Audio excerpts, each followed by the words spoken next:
Hi friends, welcome to Weight Loss Wednesday. Hi, I'm Angie Hernandez, certified hypnotherapist. I'm here at the Indiana Hypnosis Center where bad habits don't have to last forever. Get rid of that bad habit, like negative thoughts, with hypnosis. Hey, we were talking about last time the 15 things I learned from kindergarten about losing weight. Or losing weight that I learned in kindergarten, whichever way you say it. I have 3 more for you today, and they're all based on the lesson of keeping things simple. That's what I learned in kindergarten. Keeping things simple is always the best way. Simple toys, simple rules. It works the best. So here's the first of the 3.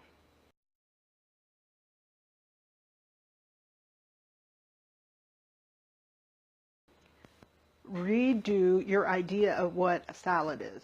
Now, lots of salads these days have even more calories piled into them than like fast food, burgers, fries, and shake. Come on, when you pile on cheese and you pile on these thick dressings, a lot of the dressings these days have a lot of sugar in them, and they have a lot of oil in them. I went back to the way I was as a child when I don't really like dressings very much, and as a child I wouldn't have them at all. I think in the house we usually had French. I don't know what else. I know French I still never cared for. So if I had to eat salad, I ate it naked. I ate it bare. Well, I've gone back to that. I'm eating a lot more raw food now and getting rid of the dressings, because here's why. When you have an oil in a dressing, the oil is pure calories, very heavy calories without very much volume. So when you put that into your stomach weighs satiety, that feeling that you're satisfied, in different ways. Part of it's the calories in, but that's only a part. It also says how full it is. It has muscles on the sides and up and down, and it says how full are we as a stomach. If we're not full, we're not going to tell the brain we should feel satisfied yet. So even if you have 500 calories in dressing and the bottom of your stomach might be this much, and your stomach's this big, it's going to say there's not enough volume here, there's not enough weight and filler for us to feel satisfied. But if you had 500 calories worth of salad, that is a lot of salad.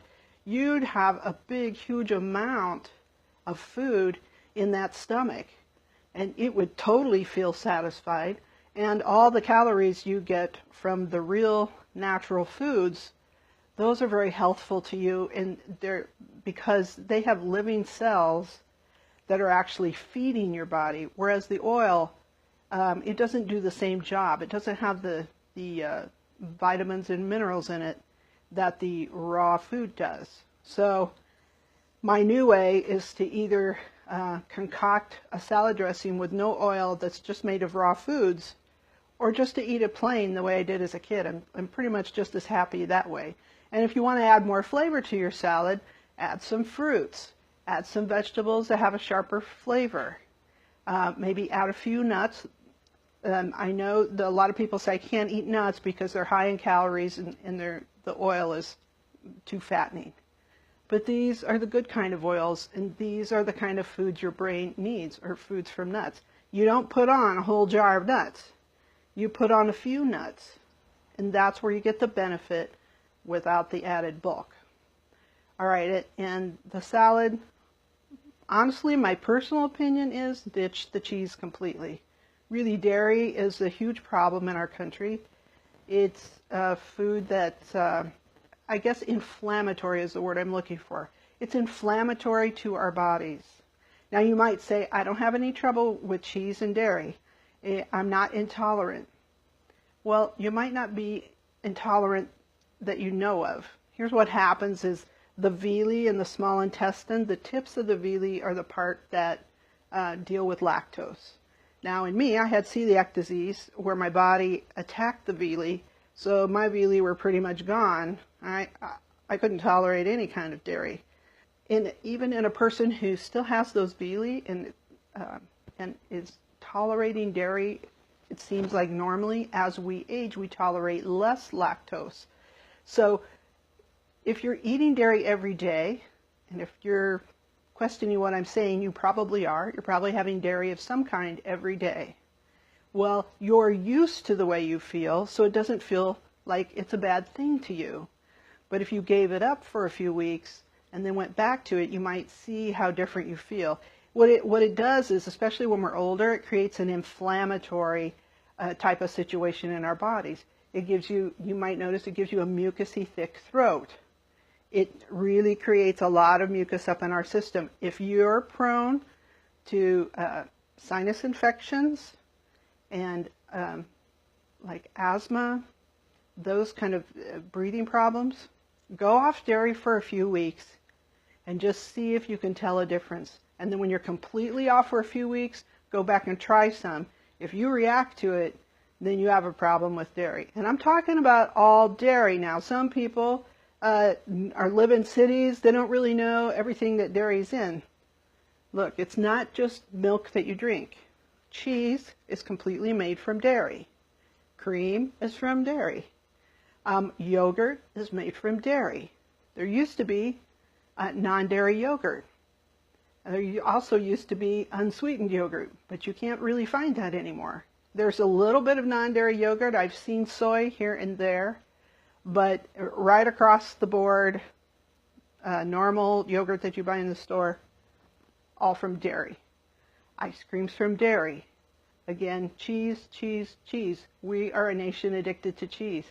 I love cheese. It was hard for me to give it up, but I even react to cheese now. I shouldn't have it. Every day that you put an inflammatory substance into your body is a day you don't lose weight. If you're having dairy every day and it's an inflammatory problem for you, honey, that could be your main thing of your problem. Because of the inflammation, your body's trying to fight the inflammation.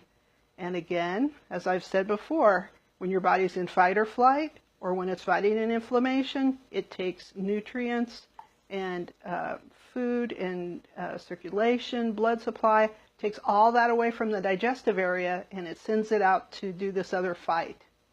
So in the digestive system, it says, well, we don't have the resources to process this food. We'll put it into fat now and we'll process it later. But there's never a later because you're eating dairy every single day. All right, that's my soapbox about dairy. You do what you want with it. But I'm telling you, it could help you out. Reduce portions.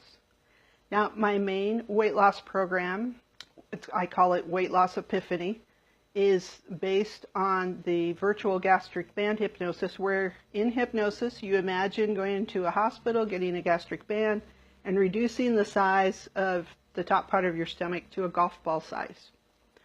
And that's to control portions. You eat just 3 small meals a day and no snacks, and that's the way you lose weight. I don't tell you what to eat. You choose that, but it's very small portions. That really works. It does work, and in most people that's a good system because they don't really want to diet in a way where they have to restrict certain foods. Most people don't. I don't much either. But if you need something more drastic than that to reduce your portions, you may need to go to nutrient-rich food over calorie-dense food. And that's what I was talking about with fats versus like raw food, where you get a big volume, so you really feel satisfied and you eat a lot, but it's not calorie-dense. But if you reduce your portions, you can pretty much eat the way you like to eat, but eat very small meals a day. Don't snack in between. If you have a food that's a problem food, I love chocolate. Maybe yours is ice cream.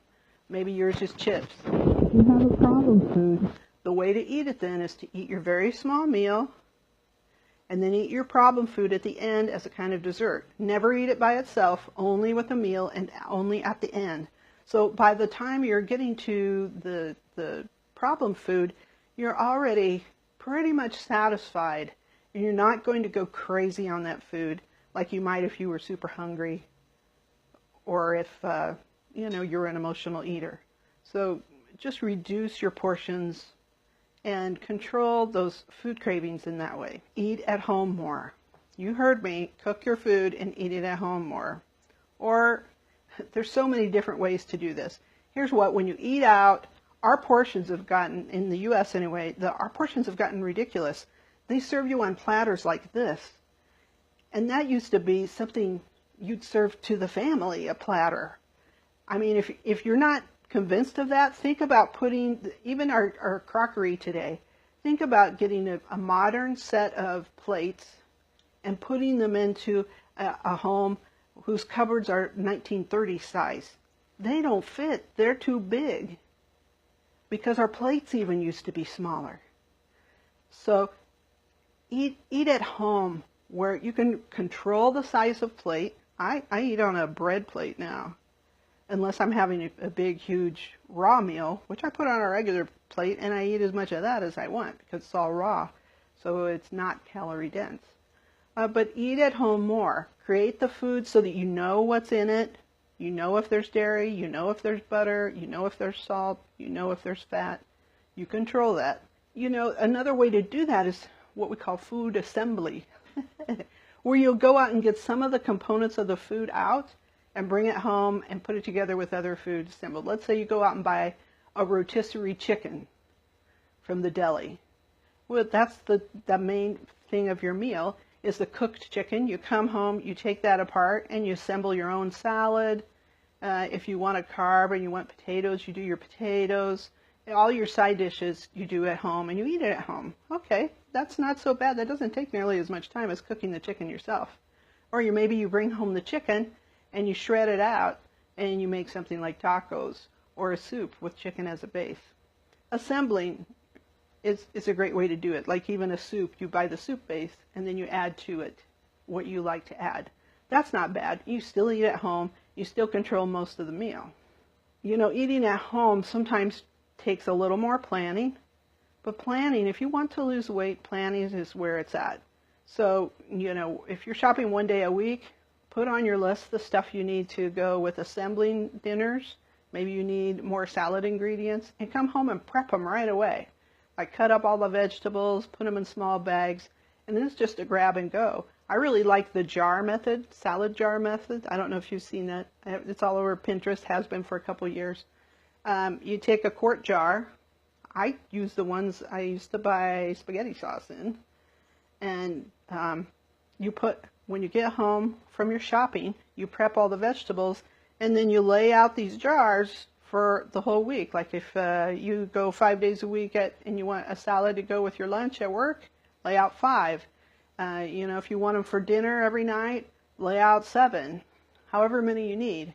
And then you take those prepped vegetables and you put them in there. Put the heavy ones on the bottom so they'll force the lighter foods out. You might put in peppers and tomatoes.